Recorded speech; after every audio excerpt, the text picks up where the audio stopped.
sectionalize it south-south, you will see that Africa is not different from Latin America or from Asia. And the prescriptions are the same, what needs to be fixed, but it can never be understood from here. It has to be done by people who are inside that situation. Okay, let's do 3 questions. Here first. Knox, if you can press the thing and introduce yourself. Right, thank you. I'm Knox, Chair of Chatham House, and welcome again, Minister, and your delegation. I had a chance meeting with a couple, a British couple, who are very keen to go to Zimbabwe as tourists. But one of the things that they were concerned about is this issue of bond notes and currency in particular.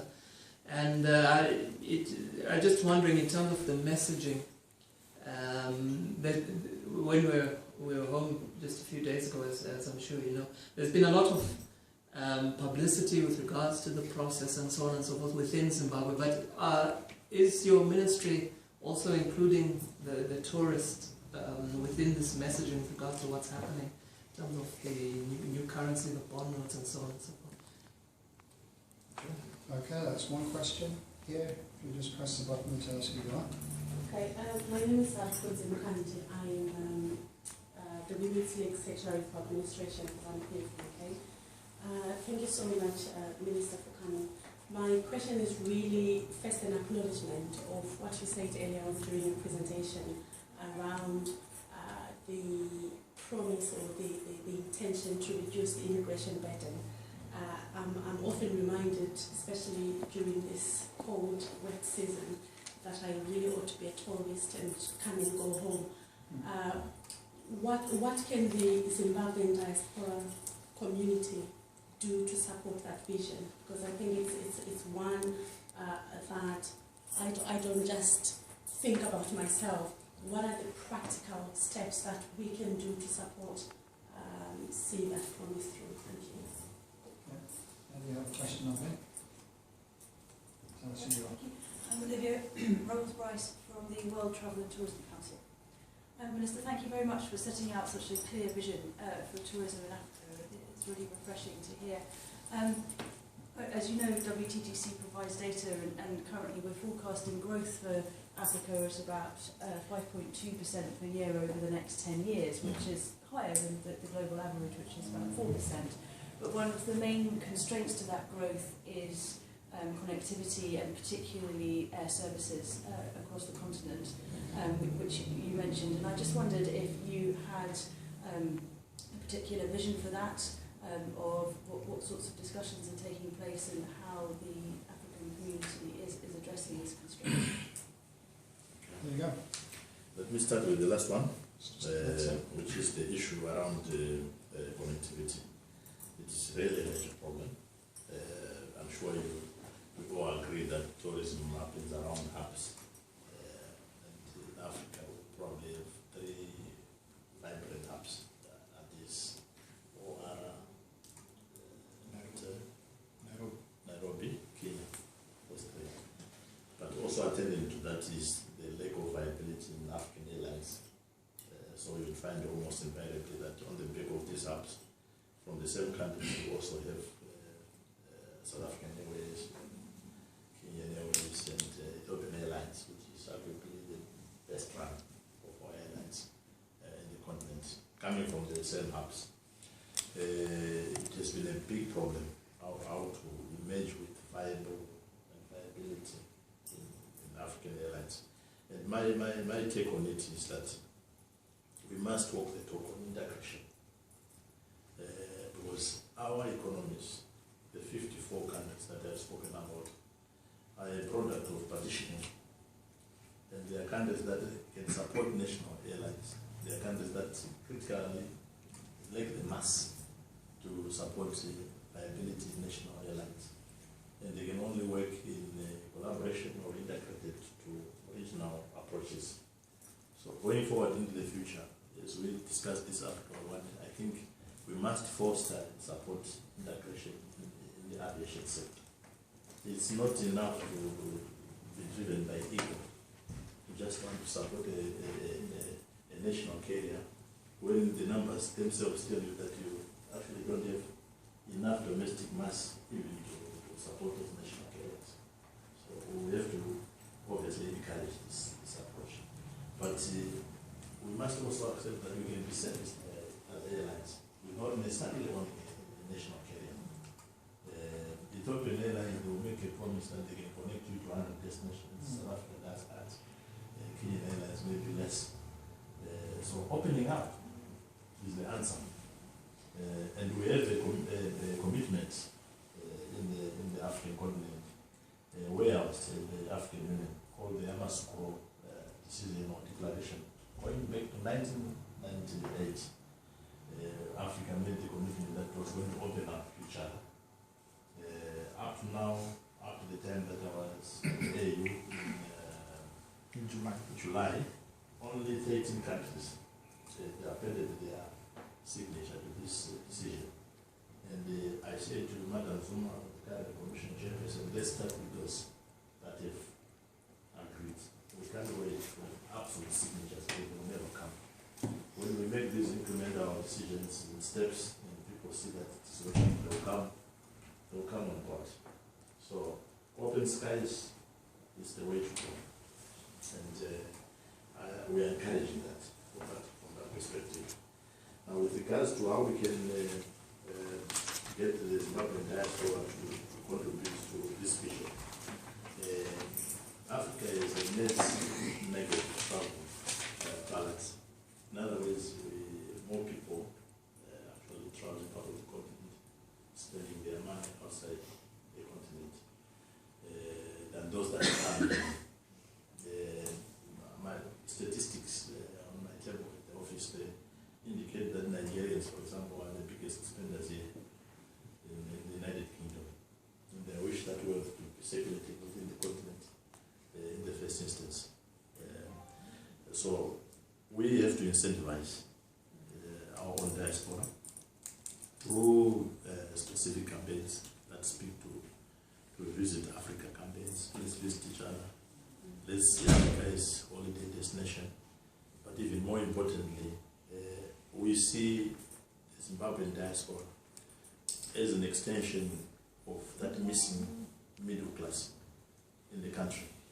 Because no tourism can succeed without being anchored by a buoyant and successful middle class. So you are the middle class in orbit, and we must get you back.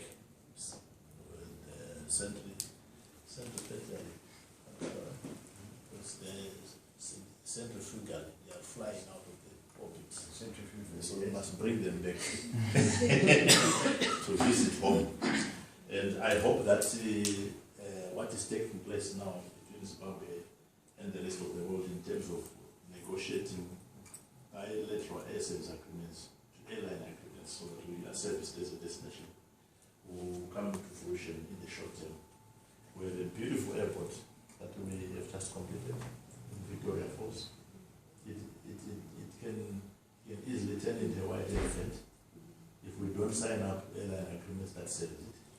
We must also understand that it cannot be an airport for Air Zimbabwe alone, or South African Airways. It is an airport for the world to land, to receive the world. So that liberal approach that I was speaking to will have to guide us going forward. If we are able to connect Air Zimbabwe back to London or to Birmingham going forward into the future, good luck. But while we get there, let's open up and put incentives for our diaspora to come and holiday back home. The other area is in the area of pricing, which is connected to the first question, the currency. We have pretty much become a very expensive destination. And that lack of competitiveness arises out of our use of the US dollar. So countries that are using the US dollar, Zimbabwe is no exception. They include Ecuador, I think, and Panama, and one more country. They are facing exactly the same problem that we are facing in Zimbabwe. They are using exactly the same solutions like we have come up with in the continent. It is a solution that is used usually by countries under siege. We want a good benchmark example for where it is happening right now. You go to Cuba. Now, the difference between the bond note in Cuba and the Zimbabwean one is on convertibility. You go to Cuba today as a tourist, on entry they ask you to change your US dollars into CUC, that's the convertible currency. So you get the rate that is applicable. They were emphasizing in the past the euro, because they were in conflict with the US, they were discounting the US. So for US, you would get maybe 80 cents per dollar, because they were discouraging circulation of US. Euro is what they favored. So you would get maybe 1.4, 2.5, depending on what rate is fixed at that time. You get in, that's the currency you use for all your trip. When you are getting out, or at whatever stage you want to convert back to your own currency, you go, you present, and you are given back your US dollars, or your British pounds, or your euro, and you go. That method helps them to account for inflows, what is coming, what has been spent, and so forth. But that convertibility, the ability to then change it back and somebody takes back his money, is also induced quite some high levels of confidence. So it works in Cuba. And Cuban tourism is vibrant, is booming. With our one, I think it has just been mishandled on the communication side. When I follow the debate, there's absolutely nothing amiss except communication. So if you change positions a couple of times, the market starts getting jittery, and 3 or 4 communication messages have been issued that are not consistent with the first one, and that needs to be fixed. Secondly, the issue around how a currency conceived as an export incentive finds currency in terms of debate amongst tomato vendors and those on the streets. We need to debunk that, and I'm happy that progressive messages that I'm following, or even from here, seem to be now restricting the use of and circulation of this currency to those for whom it was intended in the first instance, and it is exporters. So those chaps who are doing tomatoes on the streets and whatever, we are not exporters. So we need to fix that area of communication. Number 3, it is just one of the currencies in the basket. Now, in the multiple currency basket, you have 9 currencies. So this one is the 10th intervention. It is up to us as government to emphasize at any one time, any currency within that basket that works to best advantage for economy. At some stage, it was the stress dollar, and it fixed our macroeconomics. It stabilized our macroeconomics, inflation. We even got to deflation with the US dollar. But we should have known at what stage we were going to choose to de-emphasize it. It was, I think, around by 2012, end of 2012, it had achieved its full purpose of macroeconomic stabilization. We were then supposed to emphasize another currency.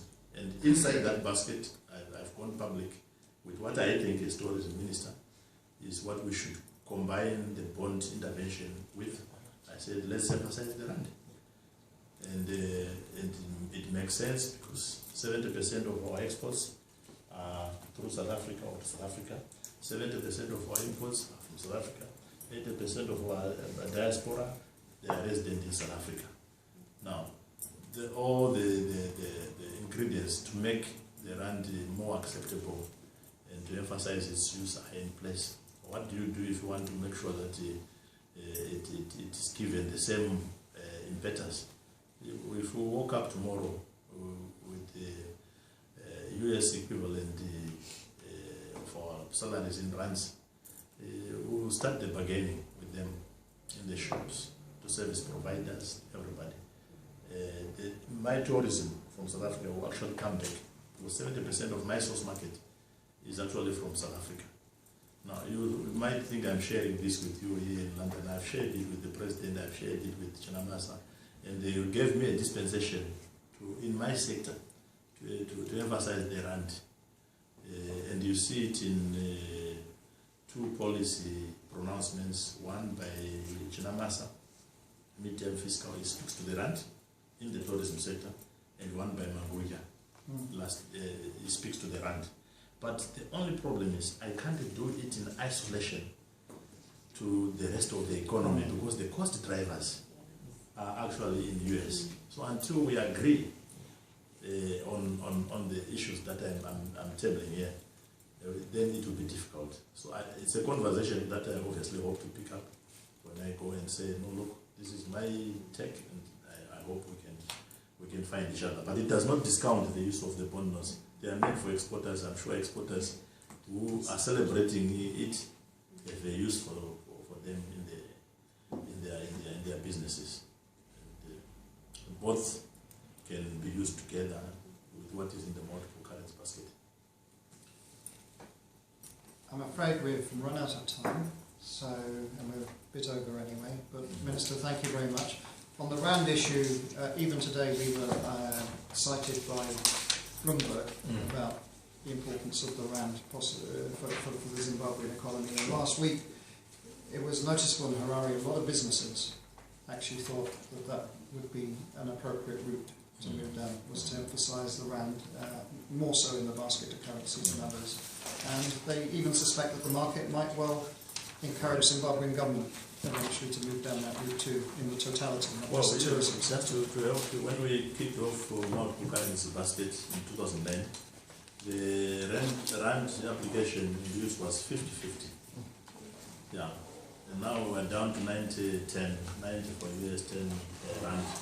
The best way to emphasize rand is tomorrow if we woke up with rand salaries, I'm sure no one would want to pay a premium of more than 5% on the rand than what you get in Messina in terms of goods and services. So it automatically induces price parity. Yeah. That's why it makes sense. But it's a debate that I'm not contesting what has been done. I'm saying it can be used together with what is... Which is there. Yeah. Thank you very much, everyone, and thank you for coming on this cold, dark